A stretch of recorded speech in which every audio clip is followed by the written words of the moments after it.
गृहमन्त्री लेखकलाई दैनिक 50 लाख बुझाउने गरेको सहसचिव भट्टराईको बयान। विस्तृत अनुसन्धान जारी, सरकार र गृहमन्त्री लेखक मौन। मानव तस्करीमा संलग्न गृह मन्त्रालयका सहसचिव तीर्थराज भट्टराईले गृहमन्त्री रमेश लेखकलाई दैनिक 50 लाख रुपियाँ बुझाउनु पर्ने बयान दिएका छन्। अख्तियार दुरुपयोग अनुसन्धान आयोगको नियन्त्रणमा लिएर सोधपुछ गर्दा गृहमन्त्री लेखकलाई दैनिक 50 लाख रुपियाँ बुझाउने गरेको बयान भट्टराईले दिएका अख्तियार स्रोतले बताएको छ। अख्तियारले विमानस्थल स्थित अध्यागमन कार्यमा छापा हानेर नियन्त्रणमा लिएका भट्टराईलाई गृहमन्त्री लेखकले रोजेरै अध्यागमनमा पठाउनु भएको थियो।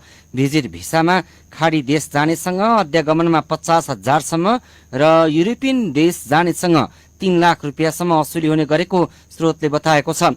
दिनमै 50 लाखसम्म असुली हुने गरेको र त्यो पैसा विमानस्थलका कर्मचारीदेखि गृह मन्त्रालयको नेतृत्वकर्ता मन्त्री लेखकसम्म पुग्ने गरेको स्रोतले बताएको छ।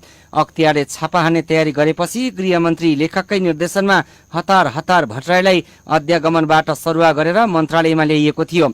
सरुवा भए पनि भट्टराईले रमाना लिएका थिएनन्। अख्तियार प्रवक्ता राजेन्द्र कुमार पौडेलले विस्तृत अनुसन्धान भइरहेको जानकारी दिनुभएको छ।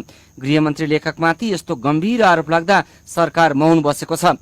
गृहमन्त्री लेखकले नैतिक जिम्मेवारीका आधारमा राजीनामा दिनुपर्ने आवाज उठ्न थालेको छ।